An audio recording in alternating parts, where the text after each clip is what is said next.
God, the coming loss. Oh my God. آج ہے 8 اکتوبر.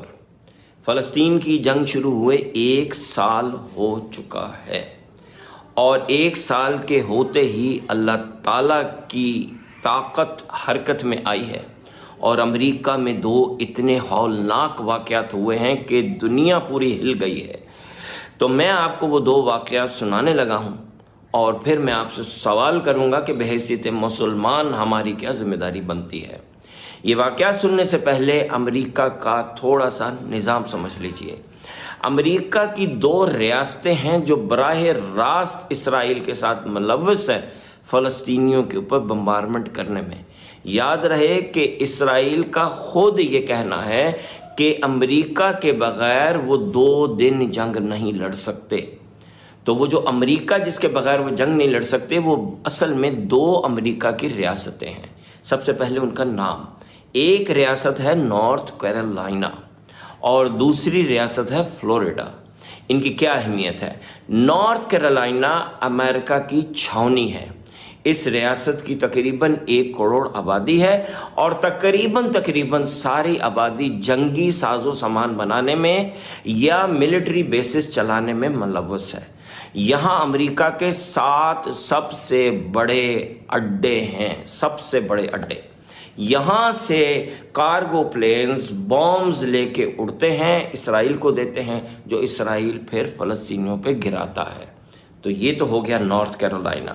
یاد رکھیں کہ یہاں کے لوگ اسرائیل کے اتنے حمایتی ہیں کہ جب جہاز اڑتے تھے یہاں سے اسلحہ لے کے اسرائیل کے لیے، تو یہ اٹھ کے نعرے لگاتے تھے کہ مارو فلسطینیوں کو، مارو فلسطینیوں کو. اب ہم آتے ہیں دوسری ریاست فلوریڈا کی طرف. فلوریڈا میں امریکہ کے امیر ترین یہودی رہتے ہیں، لیکن اس کے علاوہ بھی ایک رول ہے ان یہودیوں کا. یہ وہ یہودی ہیں جو امریکی کانگریس کے اوپر اثر انداز ہوتے ہیں، اور وہاں سے بل پاس کرواتے ہیں، وہاں سے ایڈ پاس کرواتے ہیں، جو کہ پھر نارتھ کیرولائنا جاتی ہے. وہاں سے وہ بام شپس جہازوں پہ بیٹھتے ہیں، رکھے جاتے ہیں، اور وہ آگے جاتے ہیں.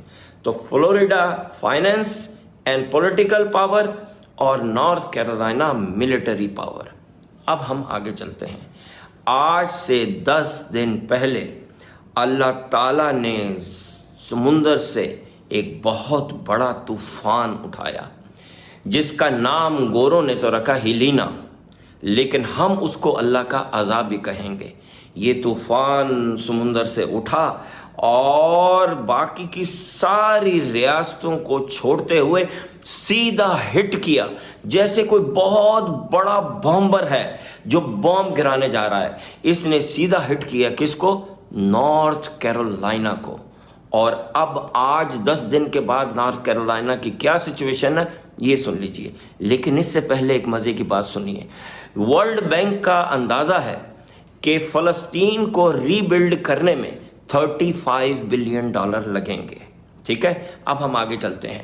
تو یہ جو ہیلینا آ کے ٹکرایا نارتھ کیرولائنا سے، اور وہاں پہ اتنی شدید بارشیں ہوئیں، اتنے شدید طوفان آئے، تو اس وقت 1 کروڑ نارتھ کیرولائنا کی آبادی میں سے 80 لاکھ بے گھر ہو چکے ہیں. نہ ان کے پاس پینے کو پانی ہے، یاد رکھیے فلسطین کو، نہ کپڑے ہیں، نہ کھانا ہے، نہ چھت ہے، کھلے آسمان تلے پڑے ہیں. اور امریکن گورنمنٹ کا اندازہ ہے کہ نارتھ کیرولائنا کو ری بلڈ کرنے میں کتنے پیسے لگیں گے؟ جی ہاں، $35 بلین. اب ہم یہاں سے موو کرتے ہیں اور آ جاتے ہیں فلوریڈا کی طرف. دوسرا طوفان اس وقت جب میں آپ سے گفتگو کر رہا ہوں تو اٹھا ہے، اور وہ گلف آف میکسیکو سے، اور اب وہ بڑھ رہا ہے فلوریڈا کی طرف، بالکل ایک بہت بڑے بامبر کی طرح جس کے اوپر بامبز ہی بامب لگے ہوں.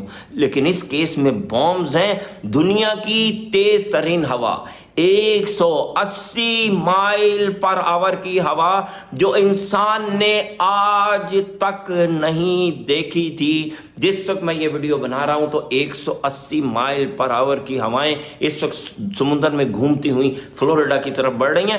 پوری فلوریڈا کی ریاست اس کے انڈر میں آ چکی ہے. 2 کروڑ 20 لاکھ آبادی ہے فلوریڈا کی، جس میں سے صرف 20 لاکھ بچی ہے.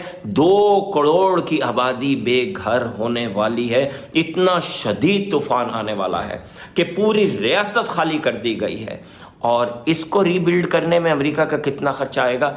200 بلین $200 اب میرا آپ سے بحیثیت مسلمان ایک سوال ہے. قرآن میں 2 دفعہ یہ ذکر آیا ہے کہ گھومو اللہ کی زمین میں اور دیکھو کہ اللہ تعالیٰ نے کفار کے اوپر کیسے کیسے عذاب بھیجے ہیں. تو میرے آپ سے 2 سوال ہیں. نمبر 1، کیا یہ عذاب نہیں ہے؟ دوسرا، کیا ہمیں اس عذاب کے بارے میں اپنے بچوں کو اور اپنے آس پاس کے لوگوں کو بتانا نہیں چاہیے تاکہ ہمارے دل میں خوف خدا پیدا ہو؟ کرنا چاہیے. لیکن مسئلے 2 ہیں. پہلا مسئلہ یہ ہے کہ آدھے لوگ جو یہ میری بات سنیں گے وہ آدھے اس کو کوئی سائنسی فیکٹ کا نام دے دیں گے. وہ کہیں گے جی گلوبل وارمنگ ہے تو ایسے ہوا تو ویسے ہوا، اور وہ اس کو ریجیکٹ کر دیں گے. اور دوسرا گروپ ان مسلمانوں کا ہے معصوم کہ جو یہ کہیں گے کہ لو جی اللہ تعالیٰ تو عذاب بھیجتا ہے تو ہمیں کچھ کرنے کی کیا ضرورت ہے.